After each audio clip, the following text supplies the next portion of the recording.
one light, 2, 3, 4, 5. Out and go. And Irvine takes the lead. No, Hackenen's got a problem. Hackenen's got a problem. Amazing. Never underestimate Eddie Irvine, because when you least expect it, he's going to pounce on you. We want a glamour boy, a young single boy that knows what living life is about. It's the best thing that's happened to the sport in 10 years. The thing about Irvine is you either think the guy's this disgusting piece of work and you're not interested at all, or you really think that he's very good for business. You either love him or you hate him. I don't think he appeals to the old guard, does he? No. I'd say you're at your peak at 33. My dad, for example, thinks he ought to tidy himself up a bit. Well, to be fair, when you've got that much money, you can wear what you want, can't you? It seems to me that there are two different Eddie Irvines. The one in the motor car who is gigantically professional, and there's a chap outside the car who's entirely different. He can charm the birds off the trees, and frequently does so, I may say. Or he can be a very abrasive bloke. He is outspoken, he is a loudmouth, and there are times I hate him like you cannot believe. But it's not a lasting effort. Eddie Irvine is a very, very nice person to be with. He's fun. He would make an unbelievable world champion. Oh, it's boring. I hate talking about this because it's so boring.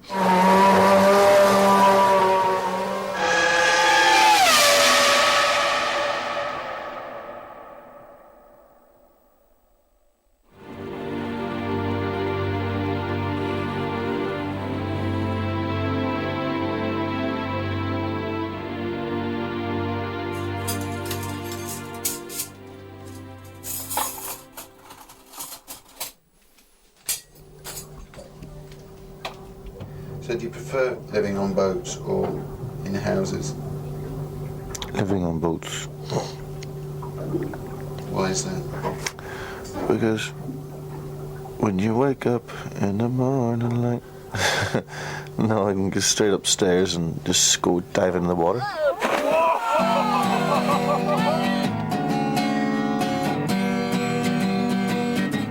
Eddie's floating palace on the Italian Riviera. In the middle of the Grand Prix season, if he's not on the track, this is where you'll probably find him. I've had many a day on this boat that was just mega. Just think I can't get better than this. Can't get better than this. I'm on my boat a hell of a lot more than anyone I know, and I have more fun on my boat than anyone I know. You know, I've got a proper bathroom, I've got a sauna in my bedroom. It'd be nice to have one with just an extra bedroom, I guess. You know, there's only 5 bedrooms in this. It'd be nice to have 6. And then there's lots of room for everyone else as well. We used to share a house together in Oxford about 9 years ago, before he became like a Formula 1 driver and he was doing 3,000. And we're quite different people, but we sort of just get on because we are quite different, you know? It's a nice sort of friendship. We don't see each other very often, but when we do, it's cool. You never know what he's going to do next. Oof. Basically, I can live whatever life I want to live. I've got financial independence. I can live where I want to live. I can do what I want to do pretty much the time. So this is the way I want it to be, and I have to say it's great. If I can win the World Championship this year, I don't see how my life could be improved. That's amazing, isn't it?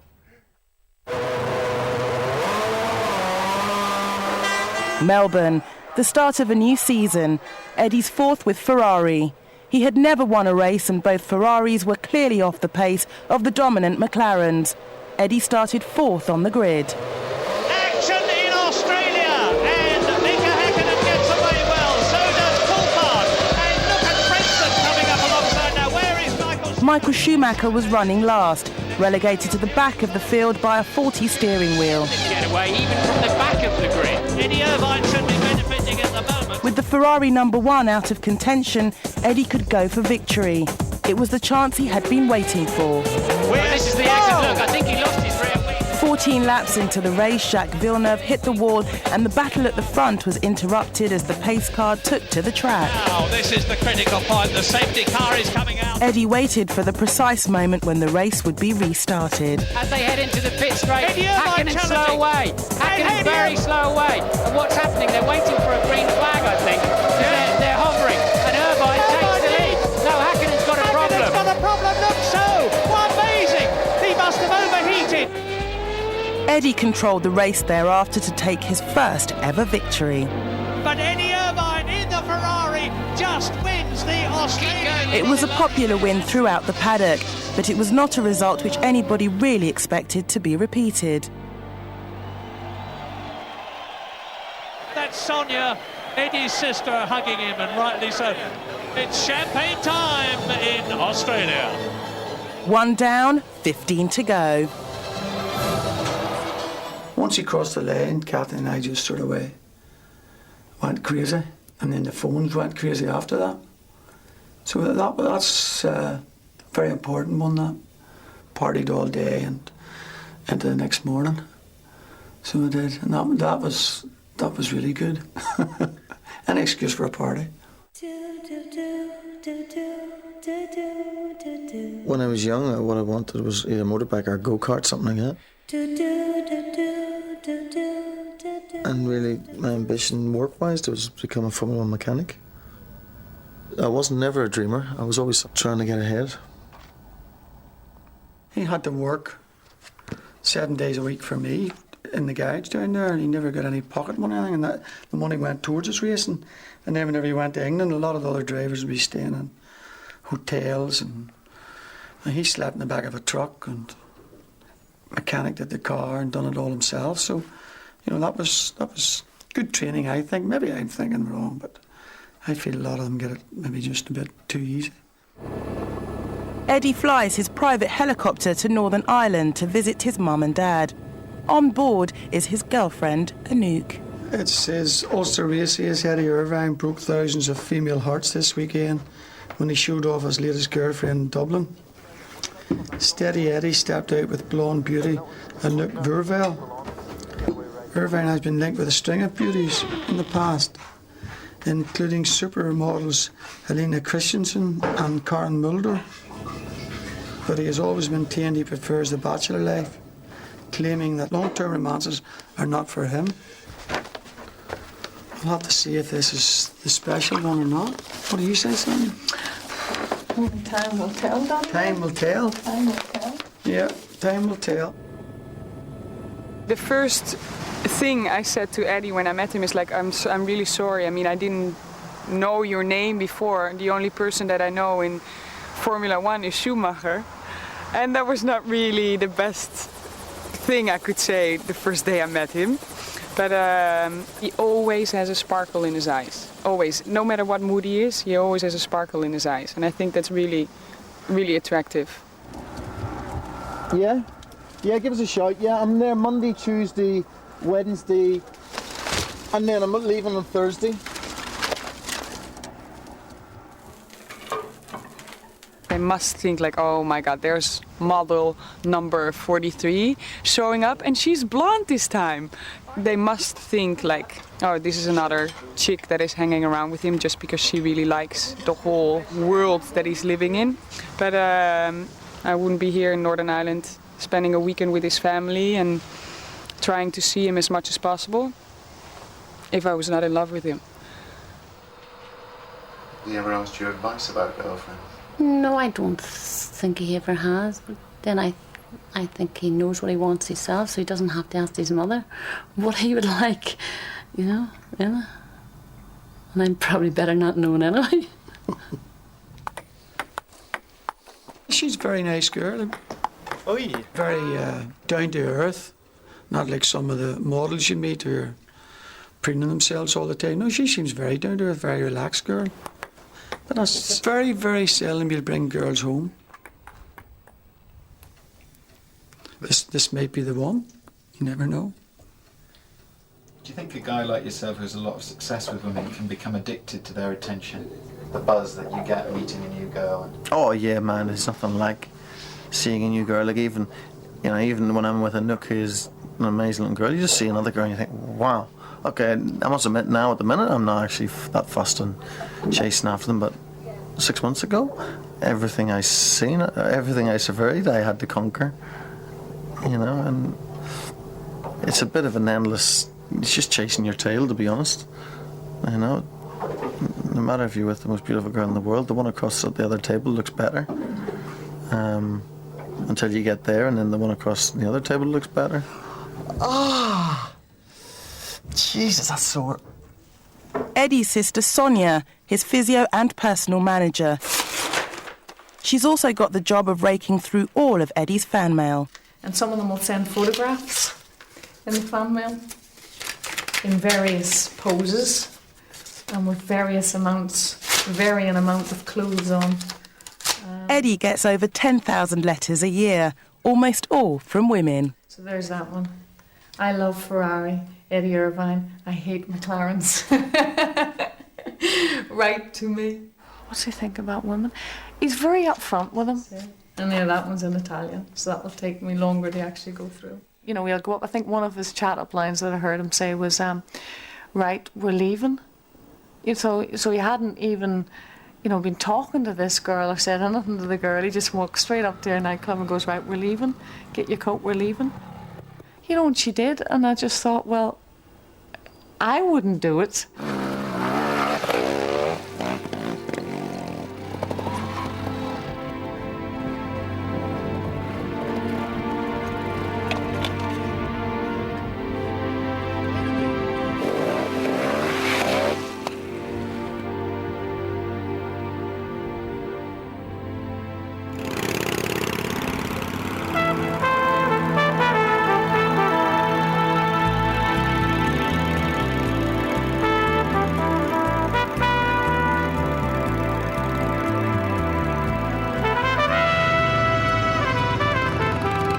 When Eddie's not on the boat or at his flat in Milan, he's here at his home in Southern Ireland.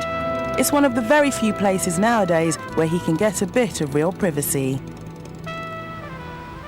The Dalkey Peninsula is one of the most exclusive places in the country, with houses up to £6 million each. It's where Eddie keeps all his most prized possessions and his favourite bed. It's an old bed, I've got to take it easy on it. My mum gave me this. I tell you what, I just sleep so well in it. It's incredible. I actually made the mistake of telling Anouk. She said, wow, this bed's so comfortable. And I said, yeah, all the girls say that. Which probably wasn't the right response, but I got a slap for that one. But it's true, they all do. Oh, here's my breakfast. It's a bit late, but better late than never. And my tea, 2 sugars, please, thank you. Where's my baked beans? I forgot them. Can you get them, please? I'm just reading about my mega new house. Well, it's just Eddie Irvine space age pad. I don't know what a space age pad is unless it's in space. But to build the new pad, Eddie's got to knock the old one down. I really am tormented. But it's just impossible to live in, it's just too damn small. You're too up on me. You and me, 2 girls. I come down here and maybe my friends, as soon as they hear I'm coming down, like 10 of them will all blast down. And like the garage is full, the house is full, it's just impossible. Basically the whole lot goes, the patio, the circular thing, everything gone. There's going to be like a boys' room, for just with a bar and cinema and snooker table and just, all sort of and the tabletop football, a lad's room. And then the rest of the house is going to be quite normal. It goes out from the front, it goes right out to that treetop there. So my bedroom is right up there amongst that treetop and it just looks out straight over the sea. It's going to be pretty amazing, I have to say. I think sometimes he maybe doesn't realise what it's like in the real world to live just how hard it is for most people. You know, the phone bills, the gas bills, just to actually live. I think maybe sometimes Edmund's very rushed in his own world, that he doesn't stop to think about things like that. Van Morrison owns that house. And the Edge lives over the back of them trees. You know, the guy from U2. Krista Berg lives over the back of them houses. And Lisa Stansfield lives up there. Alright, well, this is the GTO, 288 GTO. It's like it was sort of made for like a racing series that never really happened. And they only made 272. 270, and then Nicky Lauda, he wanted one, so he got the very last one, 272. These things, it's like a red rag to a bull. Every time I get in it, I get stopped. It's even if I'm not going fast, I get stopped. It really did. When I was using it all the time, it really got to be a pain in the arse, because every time, like, I got stopped 5 times in 24 hours in it. You know, which is just madness. A police convoy into the centre of Dublin for a round of publicity events. Eddie's name in Ireland is getting hotter by the day. There are more and more people who want to meet him. And everyone wants him at his best. Underneath it, Edmund is shy. He comes across as being very confident, but underneath he's actually quite shy. Just pull that one. Sometimes he'll go to a PR event and I'll want him there for 3 hours. Well, I mean, can you imagine being on show for 3 hours? Okay, thanks, head off. Now we just need shaking up the hand. Wait a second. Shaking up the hand. One quickly. That's it. Okay, cool. Off you go. It's okay for us in the background, standing back, and but he's the one out there doing the work. Okay, great. Okay, guys, that's it. 1, 2, and 3. Well done. Enjoy the day. To move there now. It's amazing how strange people behave around famous people. 1, 2, 3, and that's it. Thanks, guys. Like, people think famous people are arrogant and obnoxious and all that, and it's funny, some people turn into prats as soon as a famous person comes close to them. I don't want people going, Eddie. People sticking a piece of paper in front of me to sign.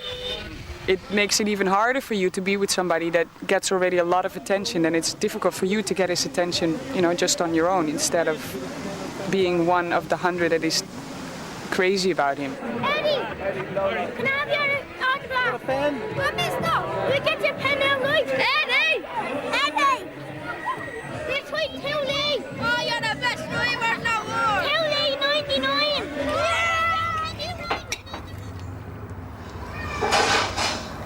But some of these drivers go through rigorous training programs and have nutritionists and everything. Do you not believe in that? Well, Michael's supposed to be, you know, the real fitness freak and all that sort of kind, but I've seen what he eats, and it ain't good, you know. So I think that says it all. He's the best driver around at the minute, so, and he eats some junk. What sort of things does Michael eat? He eats cakes, ice creams, you name it, he'll eat it. Well, it doesn't seem to affect him too much. It doesn't slow him down.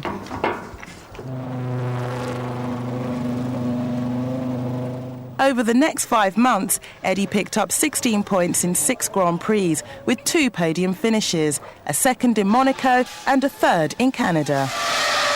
By early July, Eddie is 6 points behind Schumacher, who has won 2 of the last 6 races, and 14 behind Häkkinen.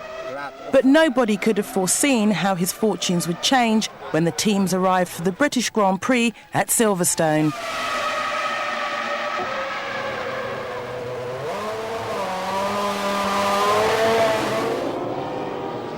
And it is go at Silverstone now.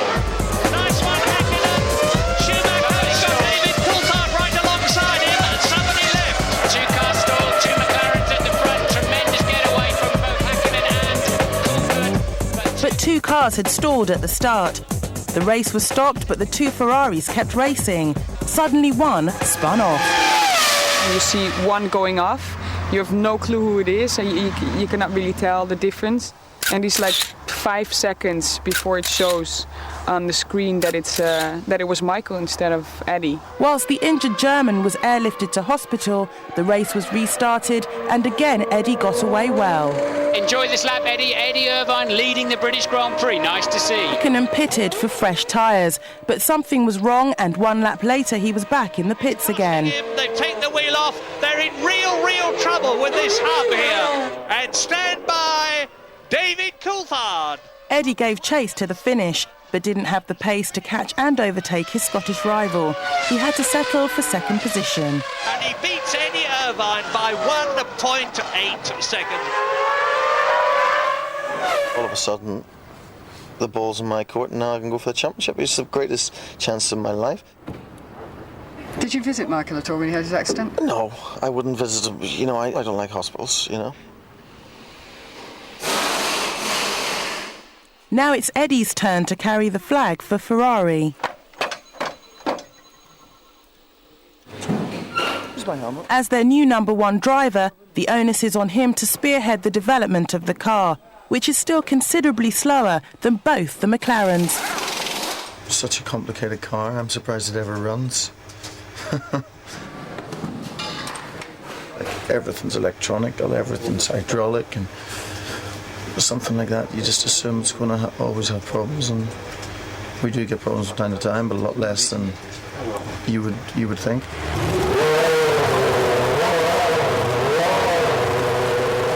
Do you want to go out to do some lap? Might as well go now and see what it's like, and if it's whatever, I'll try and do a bit of a run. Very loose on the rear. Driving ability is awful. Just can't control the rear end at all because the traction's so marginal.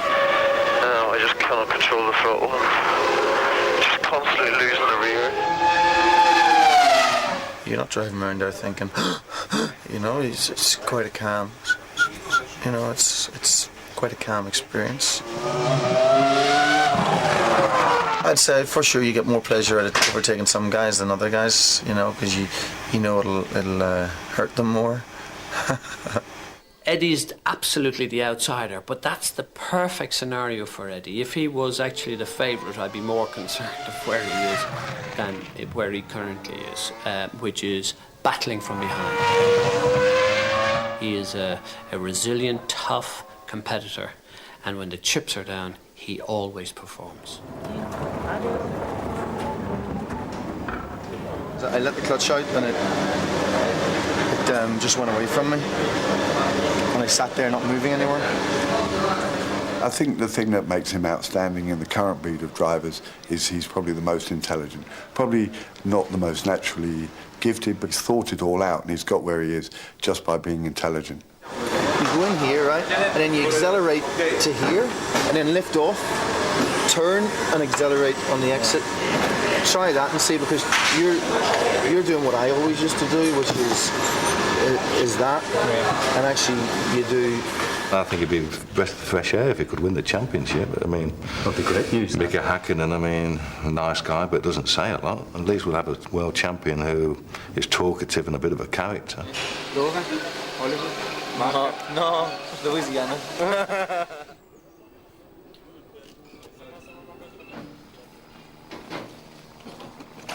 I think possibly he doesn't communicate enough with his engineers. He seems to blame the car more for failings, where possibly it's down to his own inability as a driver to get the setup right. I mean, you can always see the difference between Michael Schumacher's performance and Eddie Irvine's performance on the track. I don't like him very much. I'm sure he's a really nice boy, and his parents are really nice, but I don't like him very much.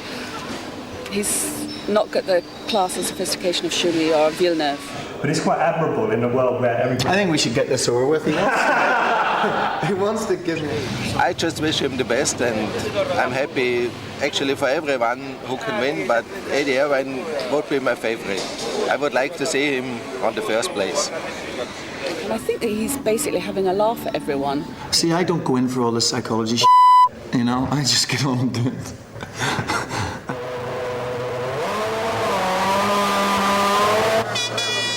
All clear. Watch the lights, top left corner of your screen. The Austrian Grand Prix, over halfway through the season.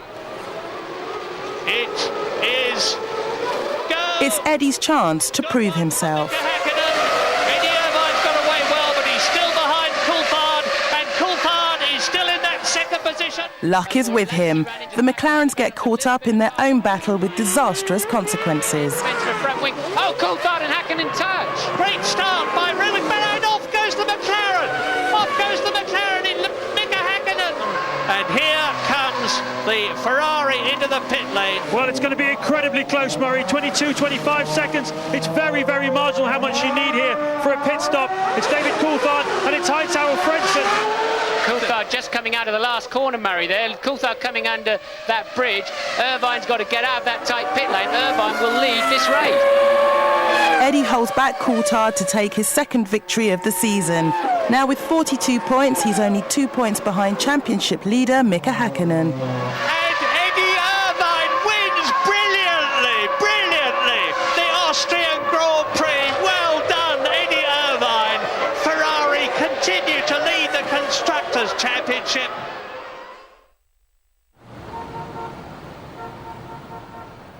Downtown Milan, Eddie's apartment. Eddie's business manager Enrico Zanarini and Eddie's sister Sonia are finalising the latest business deals. This is how the money was paid. Right. Okay. Together, they're building a multi-million-pound business on the back of Eddie's racing success. Check the amount of money. You're able to check the amount of money we have received. For sponsorships, endorsements and public appearances, Eddie is now commanding a handsome price. 40. I was thinking of organising in a different way.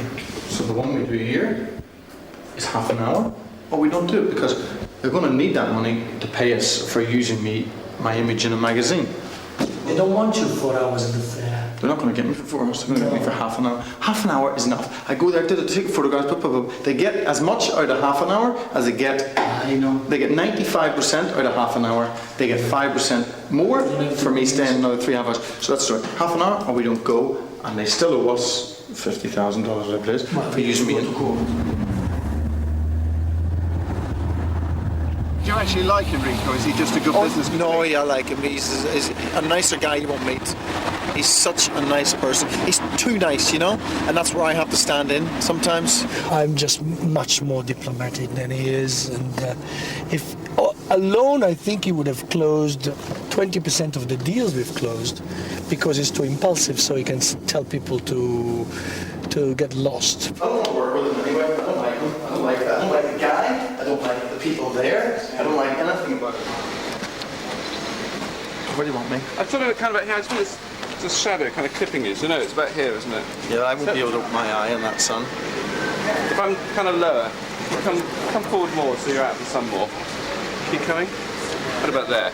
Oh no, back a little bit. See, I honestly can't open my eyes in the sun. What if... The last few years I've been doubling what I was worth every year, and now I'm not.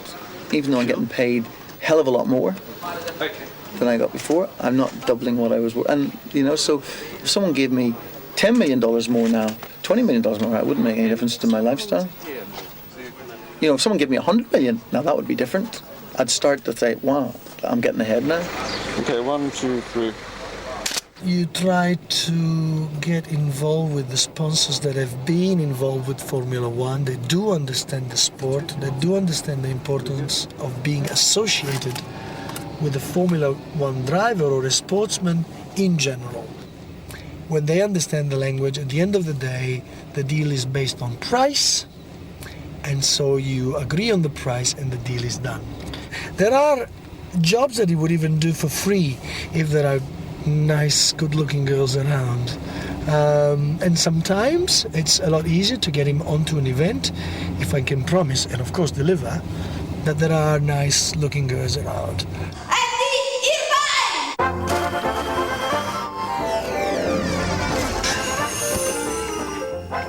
Who is he? Eddie Irvine. Yes, sono Luca, tuo compagno di college. Luca, è incredibile! Incredibile sei tu! We rounded a very big advertising contract and I was on holidays actually. I was able to do that on my phone and on my fax machine whilst I was having my week off. Era il tuo compagno di banco? Sì, ma non di banca. My driving is my work. Business is fun. Because if I make money, great. If I don't, doesn't matter because there's another few million coming in from the next race. I'm hopeless at making money, but he seems to have the ability to make money. He's just got a really switched on business head. Like, we'd come home from the pub, that's another thing, we'd come home from the pub, like Christmas and New Year, absolutely slaughtered, just stagger around the house and he'd be there with a remote control, going, look at the shares, going, fuck, I've got to sell those. So he'd be on the ball all the time. He does like his money, I have to say. He's very fond of his money, but good luck to him because, you know, he's got to make it when he can, and I think, right, well, that's fine. A lot of people will be criticising for that, but I don't think I don't think he's tight, but he's not. He wouldn't Careful. buy. Careful, I think is probably the right word. Cautious. Yes, cautious. Hotels, I normally lift the bar of soap out of the hotel room and bring it back here and use it here. Always took the toothpaste out of the little travel bag if I fly, you know, long distance. He loves to get things worth so much for less. Refuse to buy a map because once I find my way there, I won't need it. Well, he's never been one to open his wallet, that's for sure. I can vouch for that, because he still owes me money from last time he went out, and that's when he was doing Formula 1. Has he ever bought you a drink?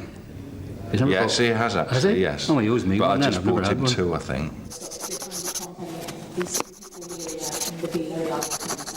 For business, the championship is incredibly important. It would add value to anything we are doing in a big way. The merchandising program next year is a contract with the sponsors. Anything we produce with our company would go up in price and value if he becomes world champion. Just imagine, you know, to print a T-shirt with number 1 on it. It would sell immediately.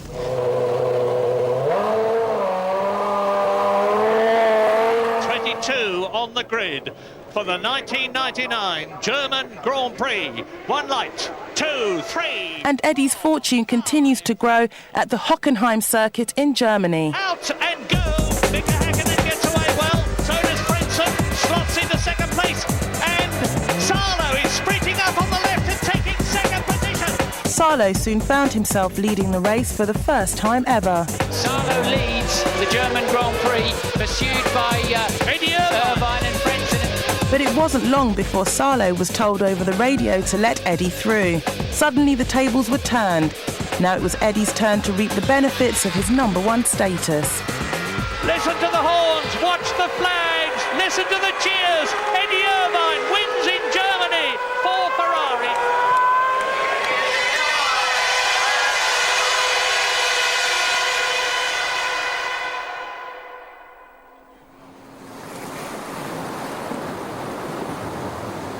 One month later, when Eddie was still leading the World Championship, Ferrari broke shocking news in the press. Hi Stan, it's Sonia.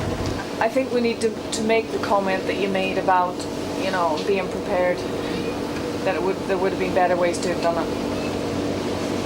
For us to have handled it at our end.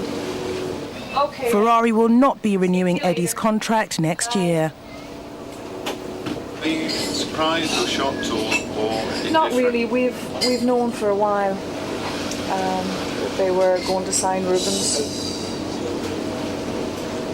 because, well, we've known for a while. Are you disappointed that you won't be with Ferrari next year? I'm disappointed. I don't think Edmund's disappointed, because he couldn't really stay number 2 to Michael, and that's the way it would have been. In his weekly column in The Express, Eddie made it clear it was he who left Ferrari, not the other way round. Unfortunately, Eddie's reaction to the news has been misquoted in the press and has upset Ferrari. Someone's written something in the newspaper saying it came from me, saying it's my words. I never said it. I would never want to say it. Well, you know, I get dropped enough in it by people that don't work for me, who just make things up.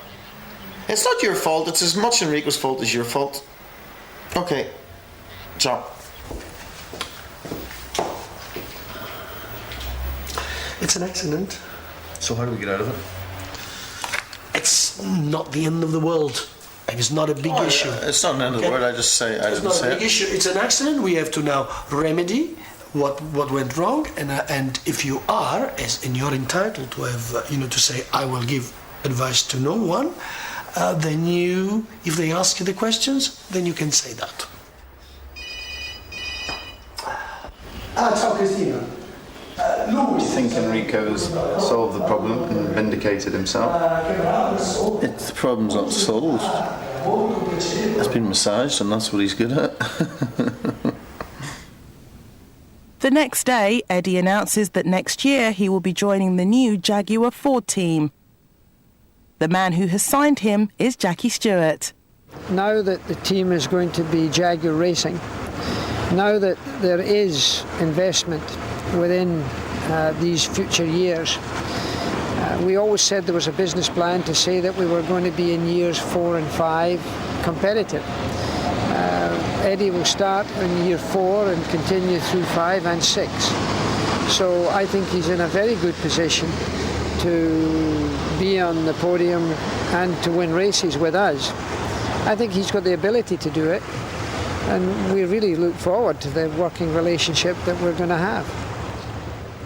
What he gets now with the new team is a fantastic opportunity. Number one, to show that he's a mature, professional driver and not just a number 2. Nice restaurant up in it. What you do is you go in there for lunch, you see a girl you like, organise, to take her out, or just everyone goes out together, and then boom. Eddie is planning a party for after the Italian Grand Prix. Enrico will organise it. 20 men, so we need at least 30 women. But recruiting all the women will be the job of Eddie's flatmate, Ciro. Do you know any of these girls? I know all of them. That's, I know this my friends. I live with them, they always come and see me in the house. I always call them. They're my best friends. All the models are my best friends. All of them. What can I say? See, they say hi to me. Look at them. Hi. It's a lot easier job than my job. So where from? In Belgium. Belgium. What about? Belgium. Not so many people, few party in the house, and then after we go out, no problem. So we expect all of you. Oh, you got back to Belgium? Ciro's absolutely useless at organising anything. He's good fun, but he's useless. He's one of these guys, great fun to have around, but you just can rely on him for nothing. Other people, they will do everything to be next to him. I don't. And I like to argue with him, but in a funny way, because I like to make him angry, because no one makes him angry. And when it's too much, then I just say yes and whatever. Just get the thing for it. First you have to put the speaker thing. I can do all that. Okay, you get the thing, Ciro. Eddie has asked Ciro to repair the stereo in time for the party. No, I should do one. No, but there's no point coming back to the house without because the thing. I don't know exactly which one is good for that. So what the did you come out for then if you don't know what one you're going to get? We gave him a job because he had nothing to do, and we thought we'll give him a job, see how he comes on. He didn't perform, he was out. End of story. And it's the only way. If Enrico doesn't perform, he'll have to go, and he knows that. And, Sonia's the same. You wouldn't sack Sonia though, would you? I have sacked Sonia, but Enrico took her back on. Yeah, we had words at Montreal where I dealt with something, and I dealt with it how I felt was right for the person that was involved, in order to try and give them a little bit of self-respect. But Edmund didn't agree with how I dealt with it, and we had words over that. How I tend to work is I tend to be ahead of what Edmund wants. So I'll go ahead and I'll organise everything so he doesn't have to think about it. Sometimes there's a lot of organising that he doesn't even realise goes on, but I do it and, things get done. So, Monza? on the Saturday night, 7:20, you've got to go and visit the promotional area from Philip Morris, and then 8:20, you're doing the gala dinner, an appearance there, and then Enrico said about the candy appearance after that. So he'd said he'd explained it to you. Are you happy enough? I haven't listened to you. What did you say? It's the morning of the Italian Grand Prix, and Eddie is in a despondent mood. Qualifying has gone badly. Eddie will have to start the race in 8th place, even behind his new teammate, Mika Salo. So are you actually looking forward to work today? I must say, it's not one of my favourite places, I have to say.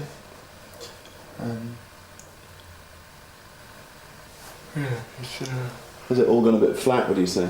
I would say it's gone very flat. Very, very, very flat. Yeah. It's the same, it's been the same for years. There's certain circuits the McLaren kills us. Nothing's new.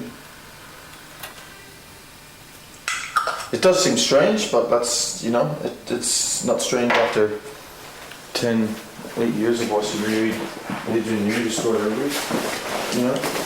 Do you ever feel let down by the team that they're not really doing their side of it? But they just can't, they're doing everything they can, but it's just not enough. It's just not enough. Will you be disappointed if Mika Salo beats you today?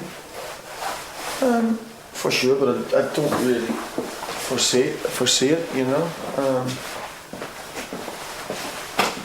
But I gotta make a good start. That's what I gotta do. Would you prefer to be going to the boat today? Yeah, because I think my chances of keeping the pack and point advantage of 1 point is very slim. So I prefer if this race was cancelled.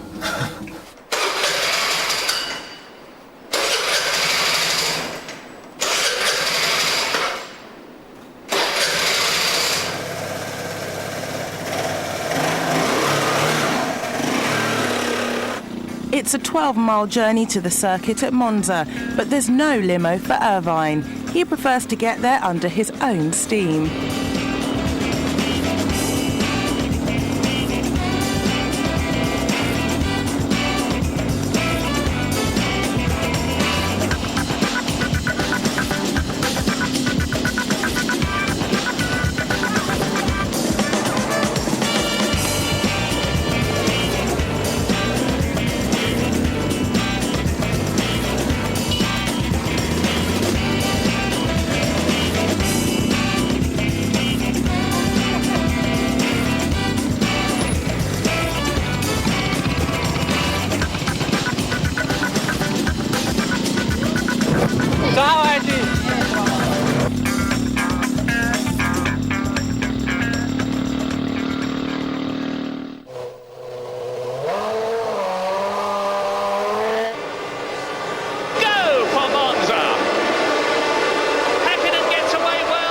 Eddie starts from 8th on the grid and struggles to make any headway. Mika Häkkinen meanwhile dominates at the front and looks to be heading for 10 clear championship points.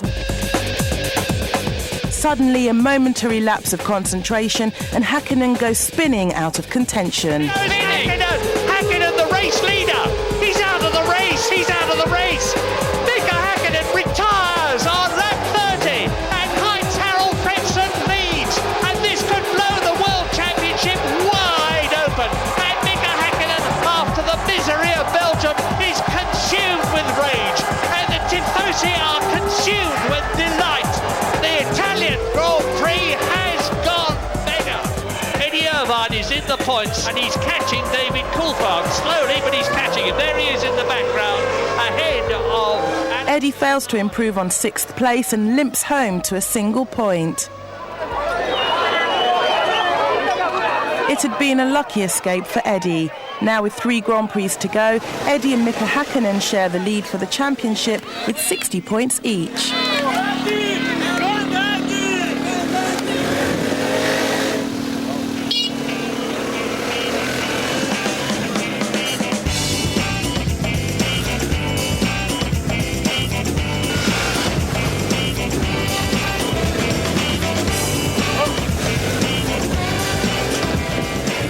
On his way home, Eddie decides to make one last-minute invitation to the party, even if it means a slight detour.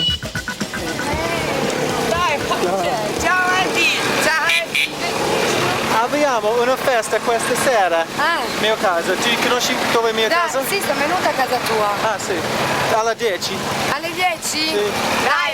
Dai, chiamo Ciro dopo. Va bene, ciao. Ciao Eddie.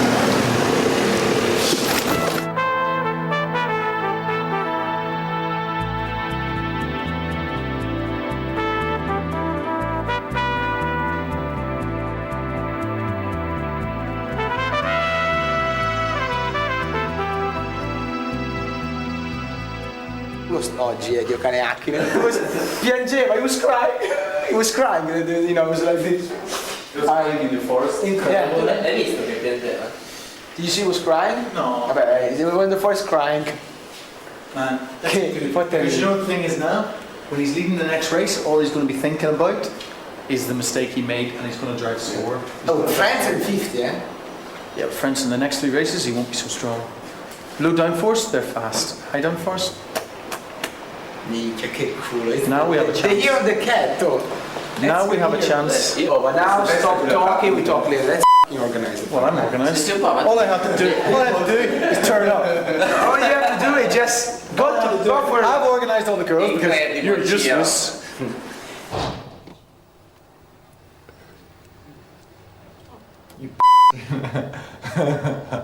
Did you get the tummies? Did you get my large knob?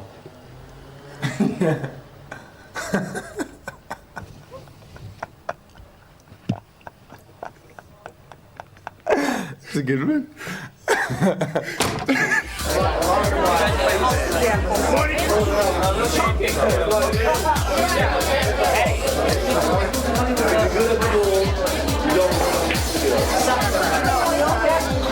Fuori dai coglioni, non puoi stare qua tutta la sera.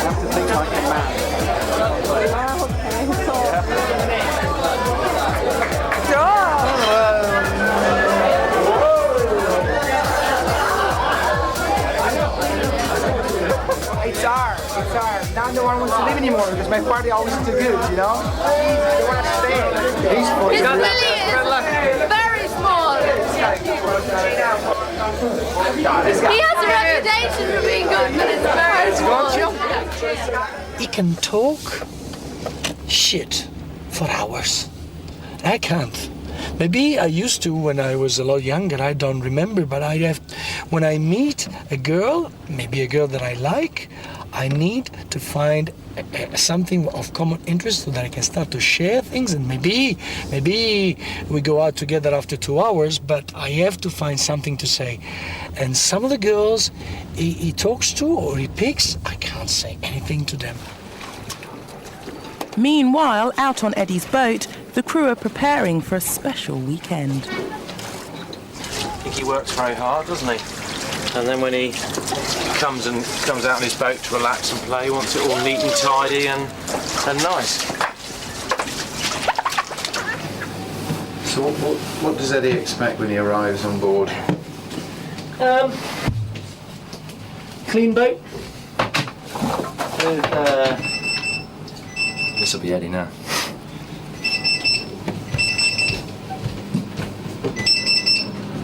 Hello, Eddie. Okay, I'll see you down on the port where I've dropped you off before, yeah? In Santa Margarita. I'll see you there. Bye for now. Bye-bye. For the next 2 days, Eddie will be spending some quality time with a special girl in his life. Can you see it? Yeah. It's his 3-year-old daughter, Zoe.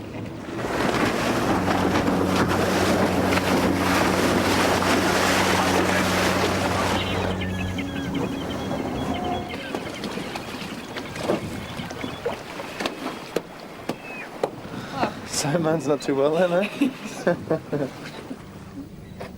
And a big hug as well. Grazie. Big hug. Big hug. There we go. Zoe's mother, Maria, has brought her over from Macau. It's a rare chance for them all to be together. There we go. Now we just put the batteries in. Oh, we papers. You all excited? Yeah.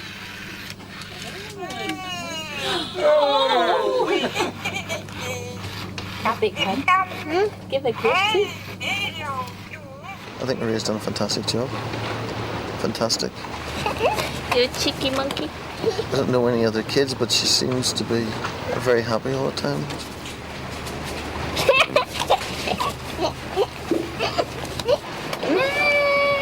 She normally is very shy around me. Yes. Whether it's because she's getting older or whether she's seen me more, I don't know. You know, she used to always just hide whenever I came in the house.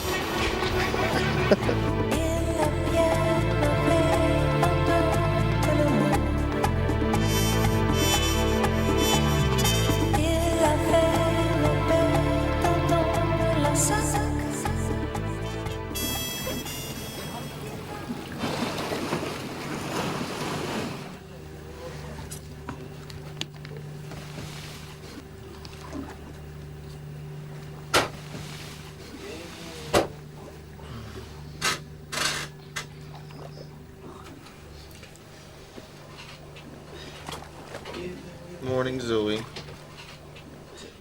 you going swimming? Right, in you come now. Come on.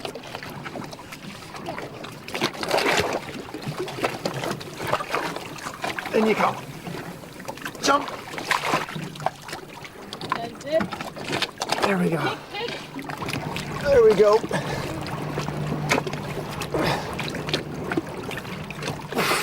Eddie and Maria first got together 9 years ago while Eddie was racing in Japan. I mean, he was different from other boys that I met, and he always made me laugh, and that's what I like about him. And I remember saying to him, "You're very conceited," and then he called me up one day and said, "Oh, guess what? There's another girl said that I'm conceited. I guess you're right then." To be honest, I don't really remember that much from way back then. I think my head's been banging around in a racing car for too many years. I remember sending her an umbrella because she said she didn't want to come to England because the weather was too bad. And when Zoe was born, I guess for everybody, it was a bit difficult because none of us actually knew how it's going to be like. And he knew he couldn't be there for Zoe or even for me. But I thought, well, I'm old enough to deal with it. So, you know, it was my decision, really. I know he tried to really, you know, make things work. But as I said before, nobody's perfect. I make sure that they don't want for anything, and Maria's got the time, so she makes sure she doesn't want for anything emotionally. So, and we don't argue. I think she's got a lot of respect for Maria because she's someone who used to bite back. She wouldn't just go, "Okay, Eddie, I'm sorry." She'd just walk off and leave and say, "You're being an idiot. I don't want to know you." In the desert, you can't remember your name, 'cause there ain't no one for to give you no thanks. Every time she sees him on TV, she will go say, "There's my daddy. Eddie Irvine is my daddy," you know. She's really proud of him. She's good fun, I have to say. She's really good fun. I don't know whether I could be there all the time the way Maria is, because it's so demanding. You know, kids are very, very demanding, and I'm still a kid, so two demanding people don't go good together, you know. Why don't you take a drink?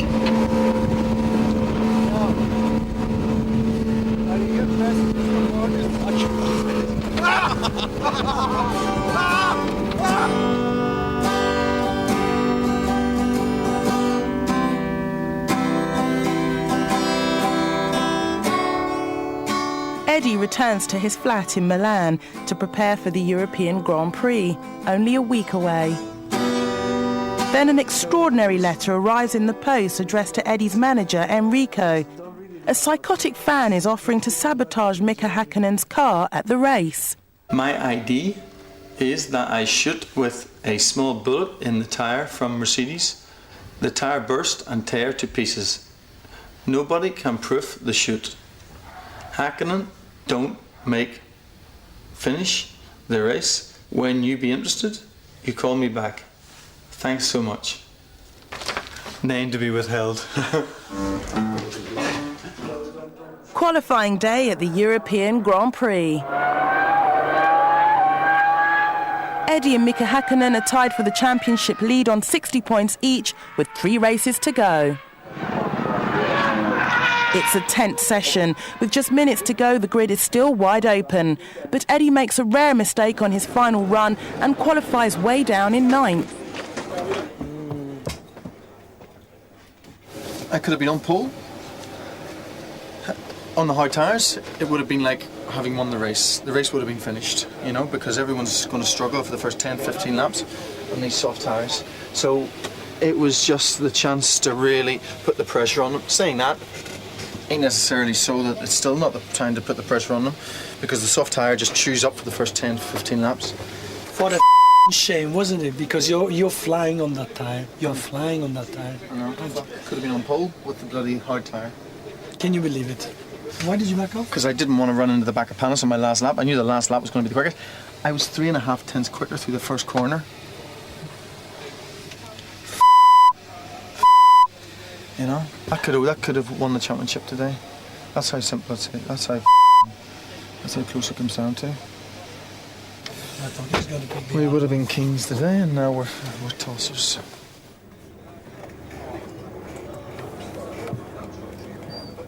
Ultimately, he made a mistake, so that's his fault. So today he will be blamed and murdered by the press tomorrow, and you know, it's his fault.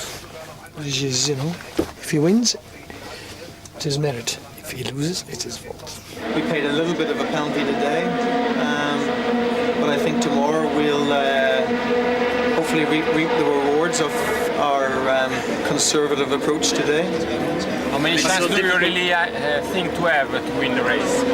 Verdano domani. But it's so difficult to overtake now.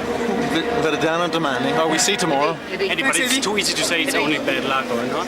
He has nothing to prove anymore, and for him the points are important. So whatever I do, we get him in front of me in the race anyway. So to get points for him, because he has to win the championship, and for me, it's not important beating Eddie. It's more important for me is to learn everything from these guys and take all the information to Sauber next year.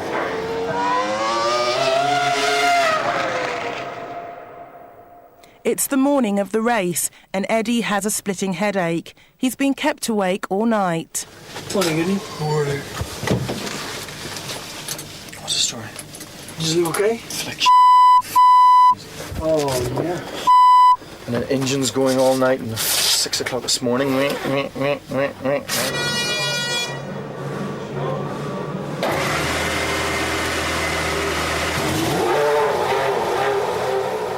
I hate noise. I hate noise. It does my head in.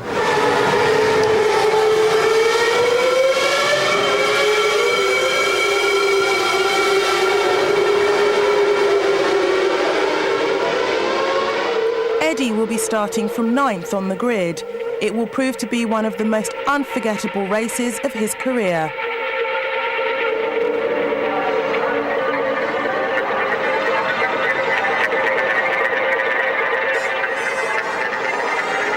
Come on, go this time. Yes, nice one, Fredson. David Coulthard has got hit. Mika Häkkinen coming up alongside him, and Eddie Irvine scrambles past Olivier Panis.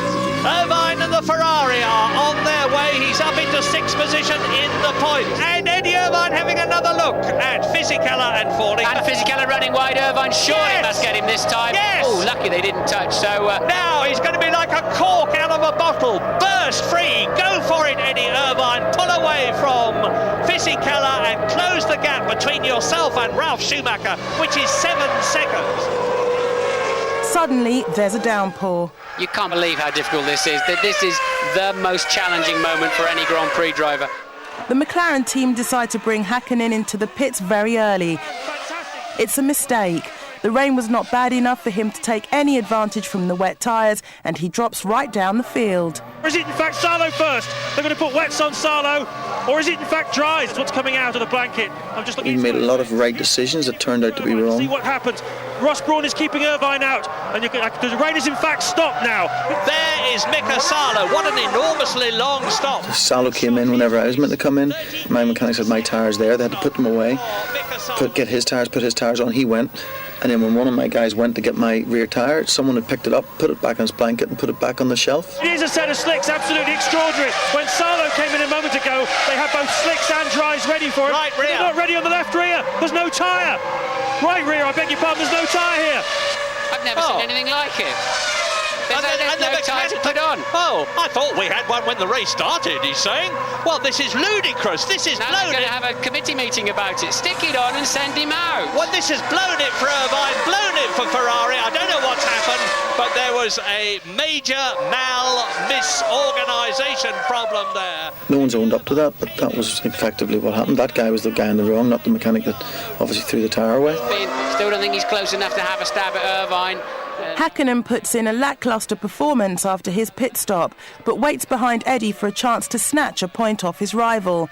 Then it comes as Eddie hits the brakes and locks up. There's the Ferrari over the chicane. Hakkinen takes the place. Hakkinen takes what will be 6th place as they go over the line. Clear of Irvine, Hakkinen makes up another place to take 5th and a 2-point lead in the championship. There are just 2 rounds remaining. What a good opportunity lost.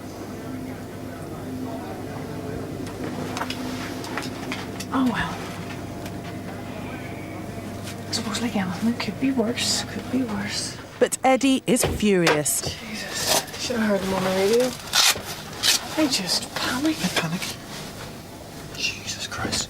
I'm driving around 10 seconds off the pace going, I need to come in for wets, I need to come in for wets. No, we're looking at Hakkinen. Hakkinen's nowhere. Forget about Hakkinen, there's points to be had. We did everything wrong. Absolutely everything wrong. All weekend. Looking, you might, if you did it again, in hindsight it's easy looking back, but if you did it again, the only thing I think we would have done different is the pit stops. They were not the best. Could you actually see what was happening in the pit stop? Oh, I'm looking in the mirror and I see there's no rear wheel, and I see them running around looking for it. So you can't blame the team. It's just one of them things. Sometimes it works out for you, and other times it doesn't. Cannot always wish that it happens to McLaren. It happened to Ferrari. Eddie made a mistake. Eddie was unlucky because of traffic, so what can you say? The problem of Formula One is we have one group of mechanics servicing 2 cars. In these conditions, it's not fair, and it's not fair. And it's cost me dearly now twice this year. The victory has gone to Stuart Ford, Eddie's future employer. It's fantastic for Stuart. It moves them up the pit lane, I hope.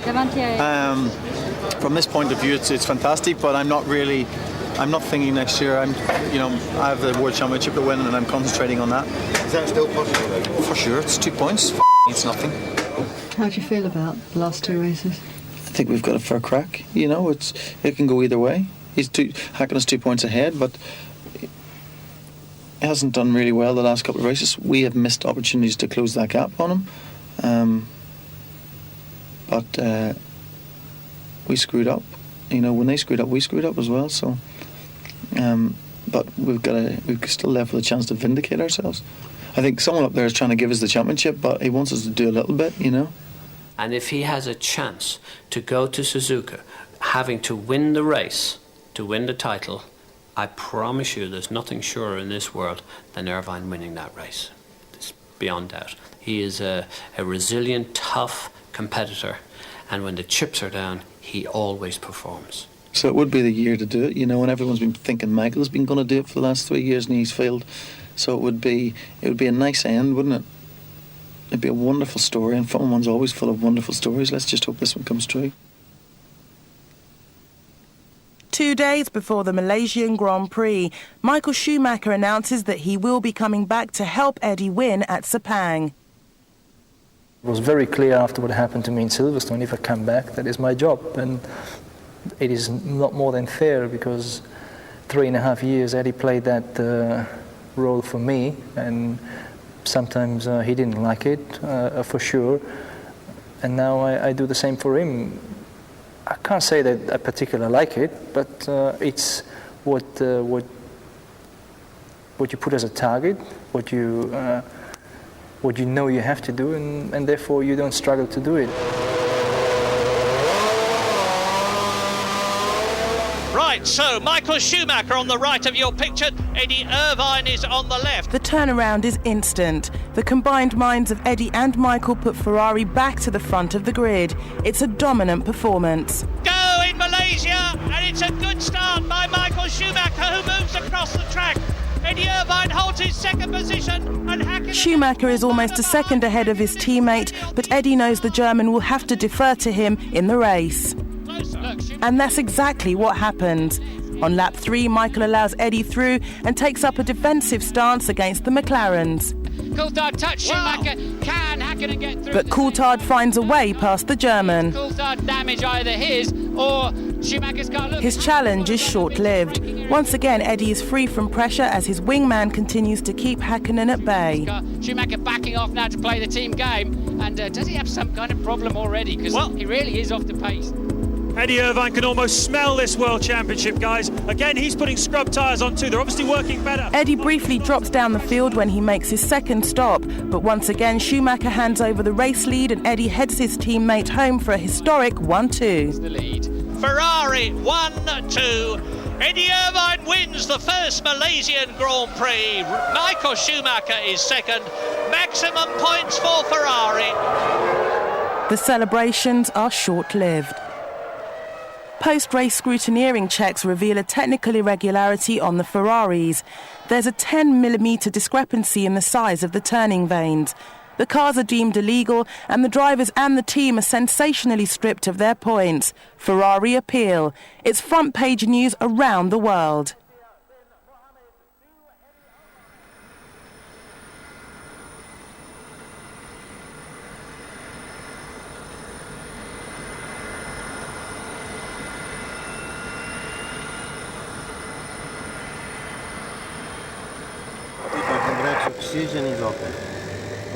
Well, we're just taxiing down the runway. Got a message on my phone saying we'd been disqualified. But still didn't really sink in. I really didn't think, I just thought there's no way any governing body is really going to let the World Championship be decided on something so trivial, something so unimportant.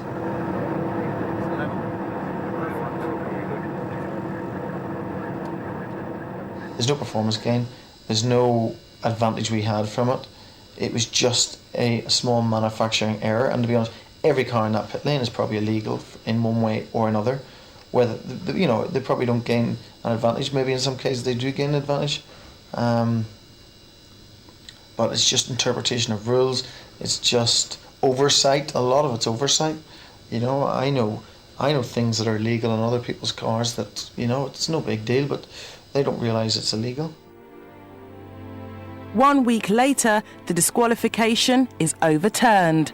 Both Ferrari drivers and the team have their points reinstated. We've been totally absolved of any wrongdoing, and fantastic for Todd, Braun, Ross, everyone. Has this incident affected your focus on this final race?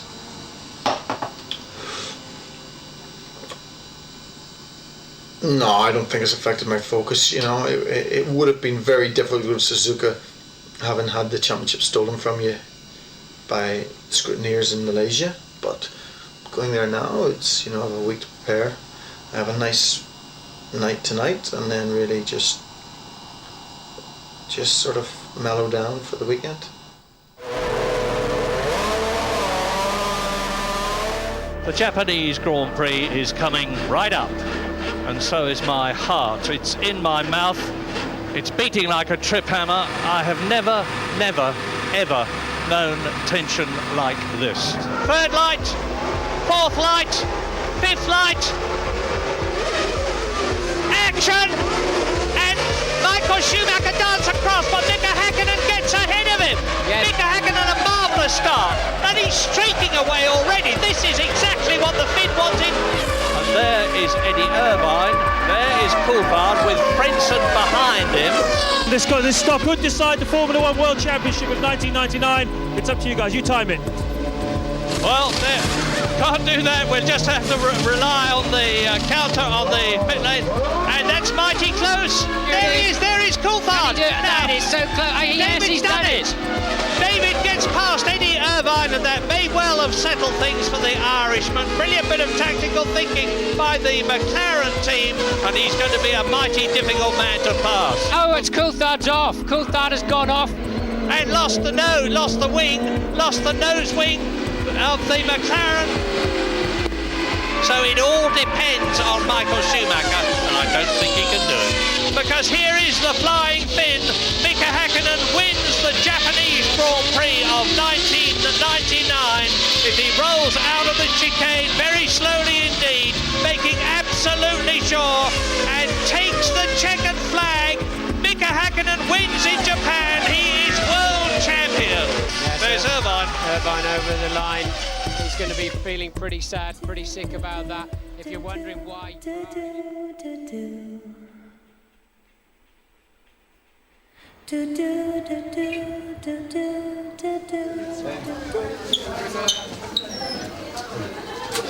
My stuff's already in the room? Upstairs. Fantastic.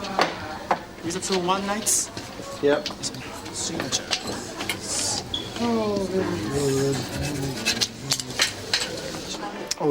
He's tried it, but Mika was just too good for on the day.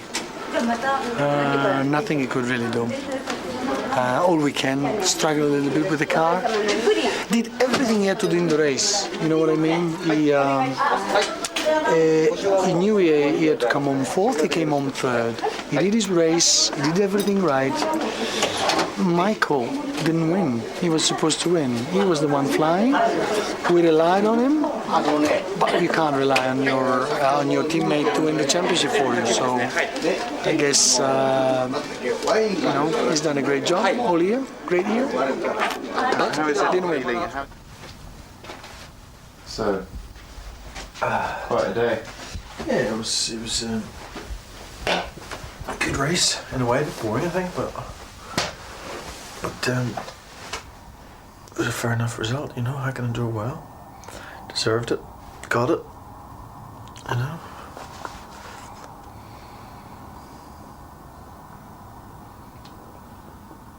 How do you feel about it all? You probably had to be very positive with everyone around asking how you feel. So. Hey, end of the day, he had to win the race. He won the race. He deserved it. I needed Michael to beat him because I couldn't beat him. Them two were just in a different league today.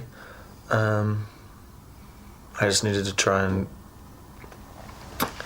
get up, finish higher than fourth and hope Michael beat him. But Michael didn't get a good start. Häkkinen got the start, which is good. Under pressure to get the start's important.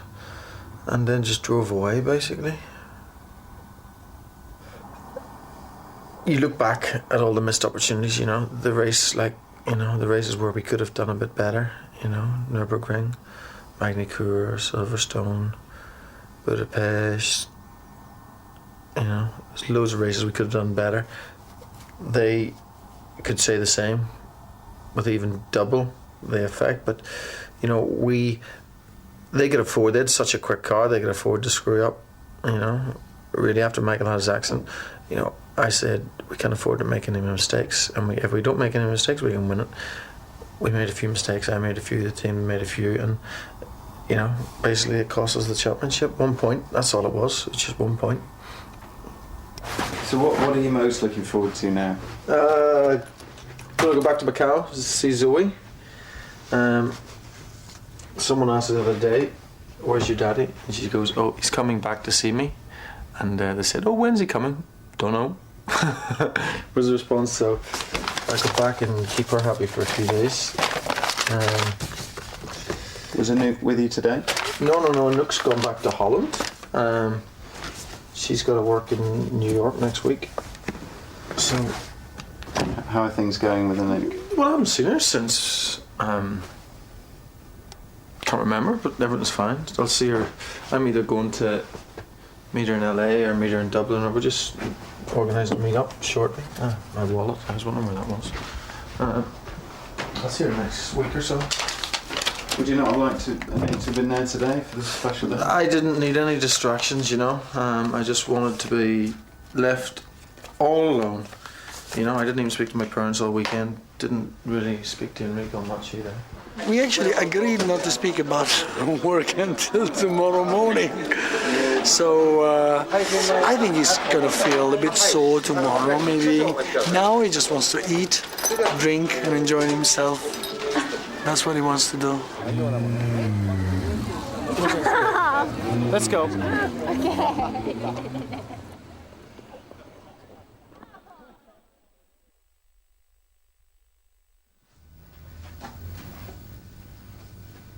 If you end up never winning the World Championship, do you think you'll have regrets? Oh, for sure. You know, never winning the World Championship must be a massive, you know, cross for any driver to bear, especially when you get so close, when it's only 1 point. For 10 points you say, hey, well, you know, but 1 point.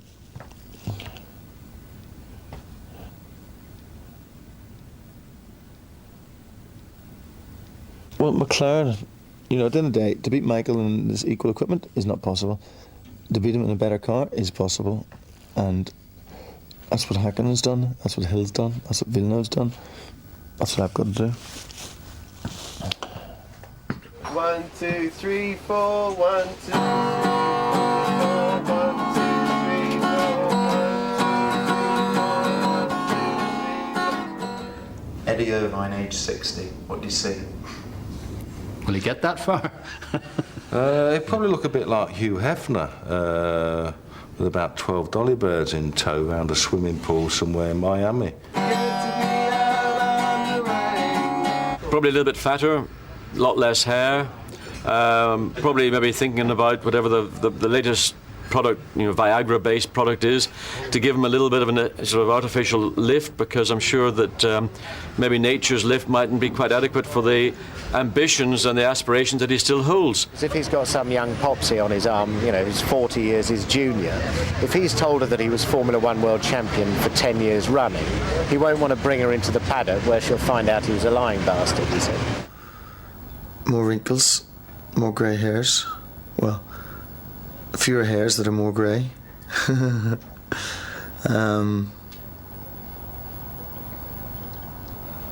know whether I'll still have a boat. Probably I'll have travelled enough by then. But living on a farm with motorbikes probably still, and you know, a little vegetable patch. I quite fancy growing vegetables. I quite like the idea of being self-sustaining with a windmill. You know, I quite like the idea of that. That would be satisfying to be able to be totally self-sufficient. Will you be alone, growing vegetables? I don't know, you boys will probably need a job, so I'll let you dig the vegetables if you want, you know, for, you know, bed and breakfast or whatever. Who knows?